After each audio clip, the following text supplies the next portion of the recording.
routine day on Moonbase Alpha as Earth's great satellite, blasted out of orbit by a tremendous explosion of nuclear waste materials, moved through space on its journey into the unknown.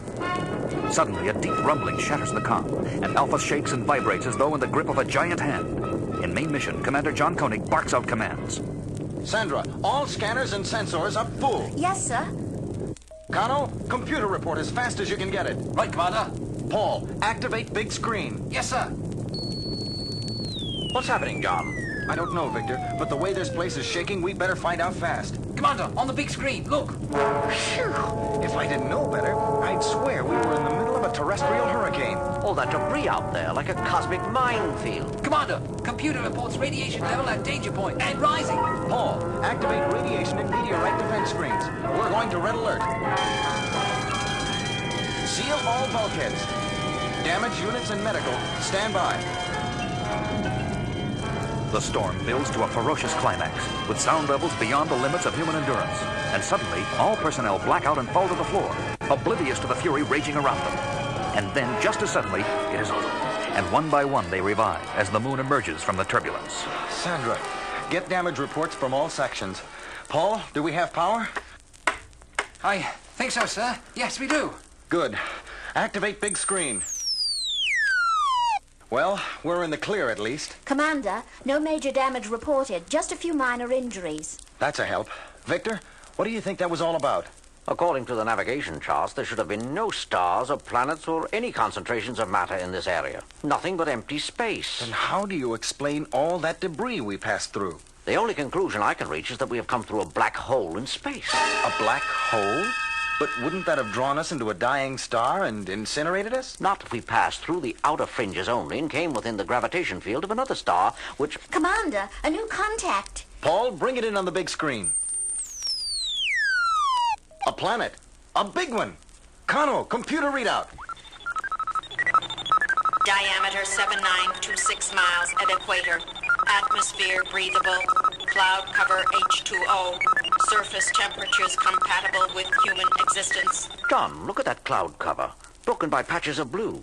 The general configuration, could it possibly be... Commander, I get life signs.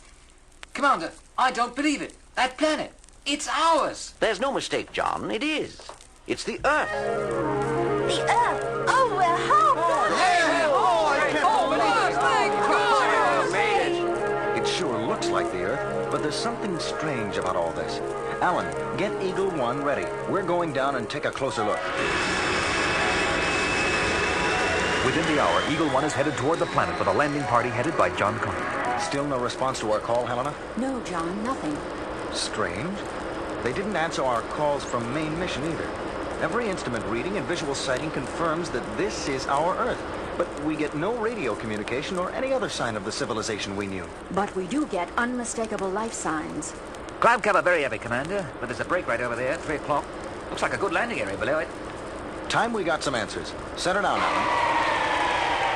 Landing on a hilltop on the surface, they step out of the Eagle, leaving Alan inside, and find themselves overlooking a veritable Garden of Eden. Green valleys and cool waters ringed in by a circle of mountains that shut out a hostile, unseen world beyond. And look, John, shepherds tending their flock. Women carrying water from the well. Look at the robes they're wearing. It's as though we... Yeah, I know.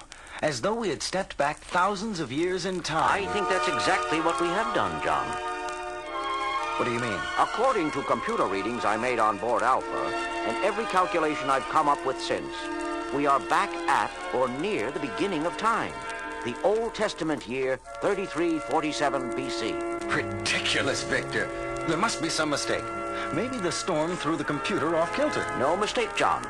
Somehow we must have passed through a time warp in space when we passed through the black hole. We have returned to the Earth of biblical times. Incredible. Koenig here.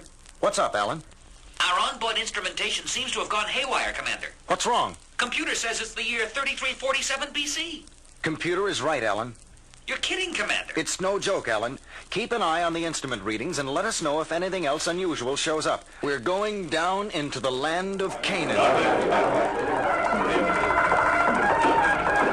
They certainly seem to be a happy, carefree lot. I wonder if this is a celebration day of some kind.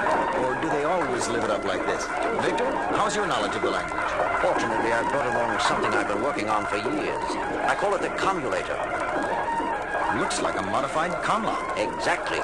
I've built in a miniature computer which is programmed not only to translate what is said to us, but translate what we say into any language instantaneously.